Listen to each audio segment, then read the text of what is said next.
Welcome back to This or That with Kobe and Jat. He was gone for 2 weeks. Now he's back. And Kobe, I have to ask, how good will you perform on the LCS stage on a scale of 1 to golden glue in your return? First day back, probably about a 6. Yes, not quite. Not golden glue. Yeah, okay, we have 7 slides today. No rest for Kobe, who's back after 2 weeks. Let's get into slide number 1 on This or That with Kobe and Jat. More surprising split. Optic, who is 8-8, or FlyQuest, who is 9-7. The fact that you just said that, and I was like, oh yeah, they are 9-7. Yeah, they could get a playoff bye. for me. And Turtle definitely deserves that smile. I think a lot of the surprising part is a lot of their games were surprising victories. Yeah. They're losing for a lot of the game. They run it back through a base race, or they get a team fight and they go straight down mid. They end it through the Nexus. Boom, 9-7. I think Big and Dokla have been huge for this Optic team. These were 2 of the 3 last place teams from last split, but the fact that FlyQuest, I had them 10th in my pre-split power rankings, and they could finish 2nd. So it's got to be them. It's got to be FlyQuest. There was not a 10th at first. This is what Optic. How can you say no to Turtle? He's a surprising fellow. Next slide slide. number 2. What is it, Kobe? It is, who should Cloud9 start? We did touch on this on the dive because their next game is going to be versus 100 Thieves. Yes. And 100 Thieves don't have a very active early game. In that case, I think that for me, the Jensen and Blabber is a bit more secure start because you have an easier fallback pattern for if the game does go long and they have to play versus the 100 Thieves macro.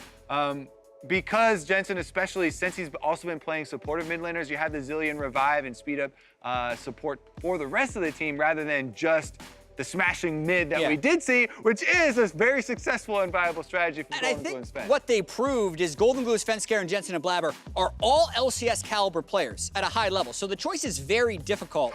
But to me, Jensen and Blabber have been hotter for longer. So I would still You can't say the same thing. If they're both viable, you have to prove it by taking the other one. They won more games. That's that. Slide number 3. All right. Who will win, Optic or TSM? The match of the week, man. This is on Saturday. They're both 8-8. Optic won the first time. 10 wins gets to the playoffs for sure. 9 might. The loser probably won't make playoffs. There's so much hype going into it. And if Optic win, they have the tiebreaker versus TSM. So this is so important for TSM if they, want to get into the playoffs. And this would be. But who will win? But who will win? It's the hardest question to answer. We set it up as well. Because of a lot of the history of the players as well, would give the slight edge over to TSM, even though Power of Evil is performing so well right now and Split Push is going so well for Optic. With the pressure this high, I'm going to take the team that's been to playoffs, been to MSI, been to Worlds before. Optic has been playing with free money the whole split because no one expects them to win. Now that they actually have to win, I think they're going to see a small. But they already beat TSM this split. But the pressure wasn't on in that moment, Kobe. That's true. I have no confidence in this prediction, but I'm going with TSM. Slide number 4.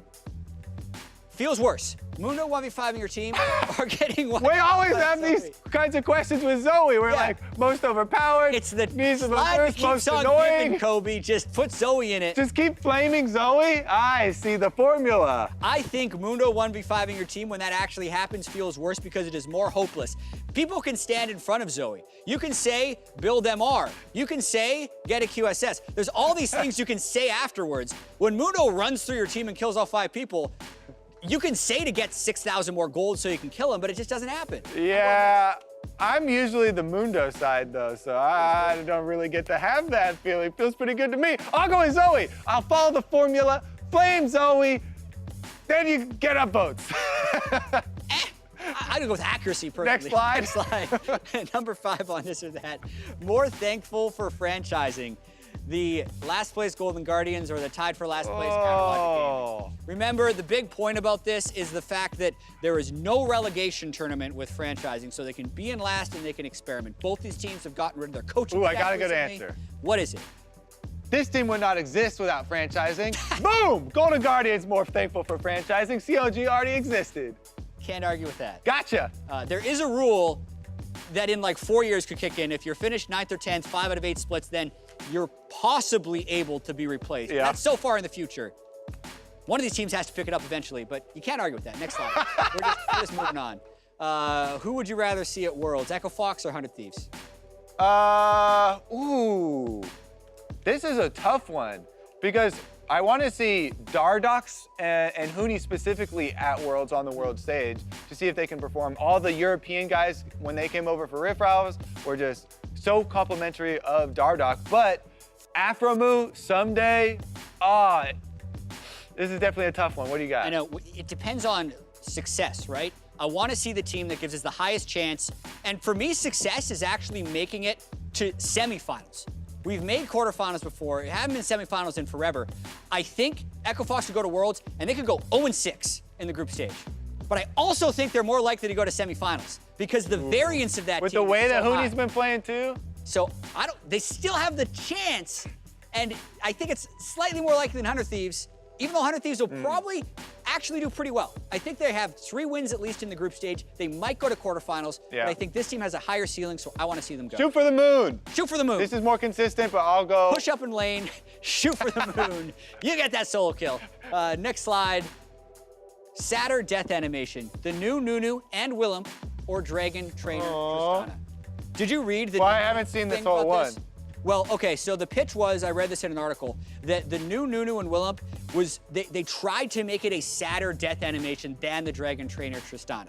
Oh, they literally tried to They do said that. was that the in an goal. article, that it was the goal. So I can't really see, like, this is They're- so slow they're of like a death the- animation. Like, They're like the same, but reversed.